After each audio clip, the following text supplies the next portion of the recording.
Este es el libro que nadie puede leer. No se sabe a ciencia cierta de dónde viene y tiene más de medio milenio de antigüedad. En torno a él gira una enorme atmósfera de misterios.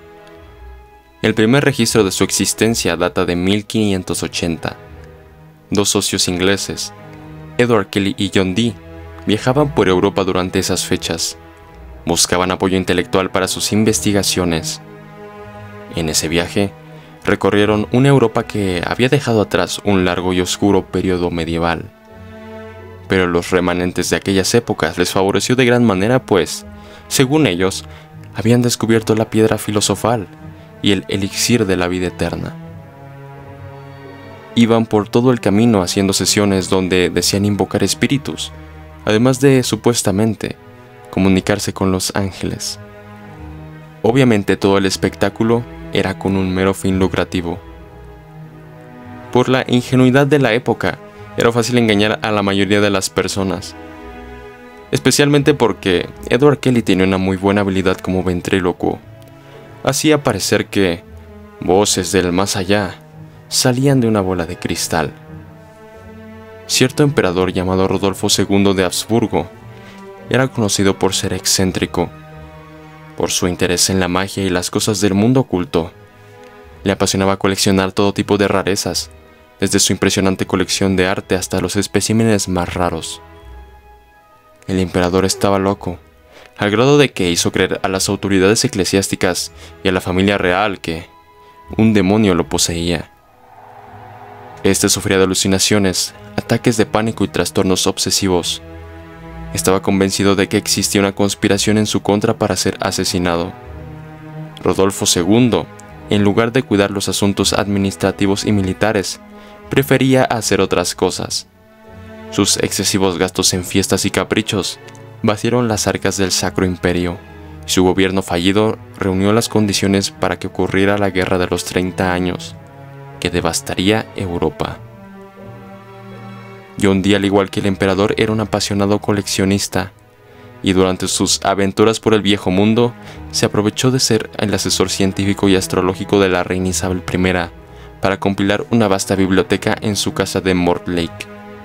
Sin duda, la más grande en Inglaterra y una de las más grandes de Europa. Entre todas sus adquisiciones, había conseguido algo fascinante. Tenía entre sus manos una rareza que en ese momento era desconocida, y que hasta la fecha que yo te cuento esta historia, no se sabe de dónde rayos fue que John Dee adquirió este libro. Su procedencia es un profundo misterio. Se ha especulado que el mismo John Dee fue quien lo escribió con ayuda de su socio Edward, quien ya había sido procesado en Inglaterra por falsificar documentos. El problema con esta hipótesis es que el libro en aquella época ya tenía más de 100 años de haber sido escrito. Cuando el libro fue analizado, el carbono 14 reveló que el papel de sus páginas fue fabricado más de un siglo antes, entre 1404 y 1438, mucho antes de que tan siquiera Edward Kelly o John Dee hubieran nacido. Cuando John Dee conoció a Rodolfo II, supo de inmediato que era una más de esas personas a las que era fácil engañar y extraerle una jugosa suma de dinero. Al ver el libro, el emperador quedó fascinado y no lo pensó dos veces. Sin duda ese libro tenía que ser parte de su colección. Dado que para John Dee esta era una gran oportunidad, vendió el libro al emperador por 600 ducados. El ducado fue una moneda de oro antigua. Para que te des una idea, hoy en día una sola equivale a 196 euros, teniendo como resultado que el libro hubiera costado más de 100.000 euros actuales si se vendiera por ese precio hoy. Edward Kelly y John Dee tuvieron un merecido destino trágico, y digo merecido porque ciertamente estafaron a cientos de personas. Edward Kelly convenció a varias personas de que poseía el secreto de la piedra filosofal. Sus promesas lo hicieron popular entre los aristócratas, pero cuando no cumplió sus promesas, sus benefactores comenzaron a sospechar, lo que provocó que fuera arrestado en Praga por órdenes de Rodolfo II, quien inicialmente lo había protegido y patrocinado. Se decepcionó al no obtener resultados tangibles de las promesas de Edward Kelly. Fue encarcelado en el castillo de Eñevin, acusado de fraude y otros cargos relacionados con sus engaños y estafas. intentó escapar utilizando una cuerda improvisada hecha de sábanas, la cual no resistió y Kelly cayó, quedando herido de muerte. La relación entre los dos socios ingleses comenzó a deteriorarse durante sus años de viaje por Europa. La situación política se volvía cada vez más inestable, y cuando Edward Kelly fue encarcelado, John Dee se dio cuenta de que los nobles que los patrocinaban y protegían estaban perdiendo interés y confianza en ellos. John Dee, al regresar de su largo viaje, se sorprendió al ver cómo su casa y su gran biblioteca habían sido saqueadas y quemadas. Posterior a su regreso, como si de una extraña coincidencia se tratara, la peste azotó Inglaterra, enfermedad que mató a más de la mitad de su familia y de la que fue culpado debido a su conexión con el ocultismo y su reputación como mago. John Dee murió a finales de 1608, y a pesar de ser reconocido como un erudito serio en su tiempo, pasó sus últimos días en la extrema pobreza. Su reputación después de su muerte se vio completamente arruinada. Hoy en día no existe lápida alguna donde se sepa que estén sus restos. Se cree que su lápida fue destruida producto del odio que todos le tenían. Por su parte, el emperador Rodolfo II se había visto como un gobernante ineficaz y fue destituido en 1608. El consejo familiar consideró que era mejor cederle el poder a su hermano menor. En un esfuerzo por conservar su poder, Rodolfo intentó formar alianzas con los insurgentes, pero esta estrategia no funcionó ya que muchos habían dejado de confiar en él. En 1611, el primo de Rodolfo, Leopoldo V, lideró un ataque sobre Praga. Rodolfo, incapaz de organizar una defensa, se vio obligado a refugiarse completamente aislado. Después del ataque de Leopoldo, Rodolfo fue finalmente despojado de la corona en favor de su hermano Matías. Esto marcó el fin de su reinado. Tras la muerte de Rodolfo II en 1612, el manuscrito fue posiblemente robado o cedido por el mismo emperador en su lecho de muerte al doctor que lo atendía como una desesperada forma de pago. Aunque no se sabe exactamente, el hecho es que el libro pasó por varias manos de nobles y personas con altos cargos y mucho poder, hasta quedar olvidado en un convento de Italia. Lo que ha despertado la curiosidad sobre el manuscrito de Voynich es que resulta ser una de esas reliquias misteriosas que son capaces de arruinar la vida de sus portadores. Es como si algo más estuviese detrás de este libro. Existe una leyenda moderna que afirma que el manuscrito provoca la frustración, la obsesión e incluso la desgracia de aquellos que intentan desentrañar sus secretos. Aunque esto es más un fenómeno psicológico, ha alimentado la idea de que el libro elige a sus propietarios o se defiende de quienes no son dignos.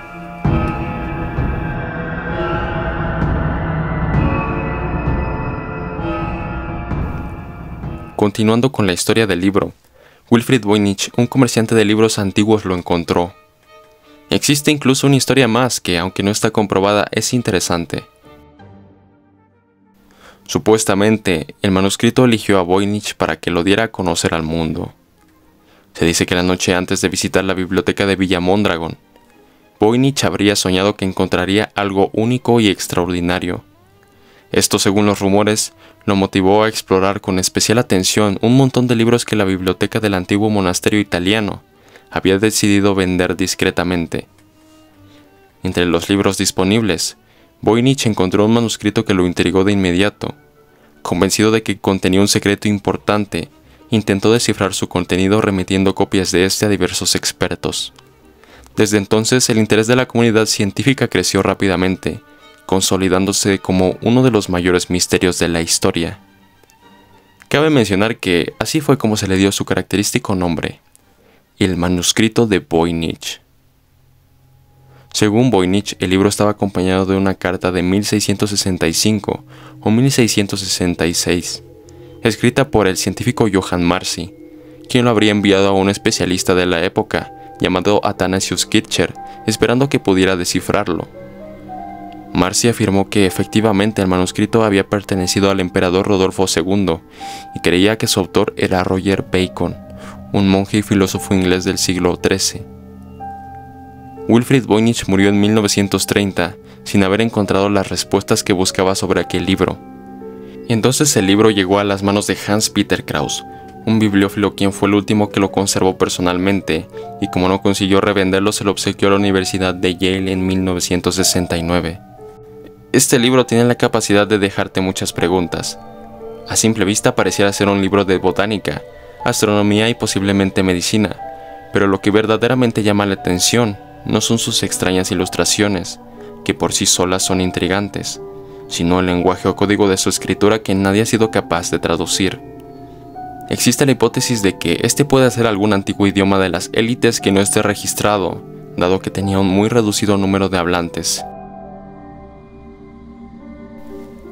La segunda posible respuesta apunta a que el texto del libro es un mensaje cifrado de manera compleja, empleando algún sistema de encriptación desconocido, con la finalidad de que solo un exclusivo grupo de conocedores del código, personas con alto estatus o poder, pudieran leerlo.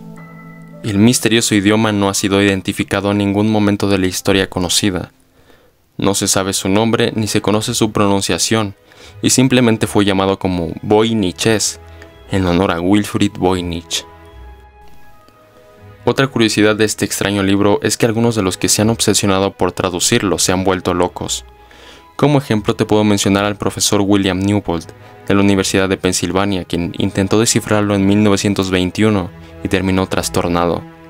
La falta de pruebas claras y el fracaso de sus interpretaciones llevaron a que Newbold se sumiera en una profunda frustración que, según muchos relatos, afectó gravemente su salud mental. Murió en 1926 sin haber encontrado la clave del libro. Como él, todos los aficionados que se interesaron en el libro han fracasado. Quizás has comenzado a pensar que el libro se trata de alguna muy elaborada falsificación o es simplemente una broma que no significa nada. Sin embargo, debes saber que existe evidencia de que el misterioso idioma en el que está escrito este libro es real. Pues verás, cuando un idioma es inventado o falso, existe manera de desmentirlo. La llamada ley de Zipf, formulada en la década de 1940 por George Kingsley Zipf, lingüista de la Universidad de Harvard, es una herramienta fascinante y útil en lingüística para identificar patrones de frecuencia en los idiomas naturales, y su aplicación en el manuscrito de Voynich es particularmente interesante. La ley establece que, en cualquier lengua natural, existe una relación inversa entre la frecuencia del uso de las palabras y su rango de frecuencia.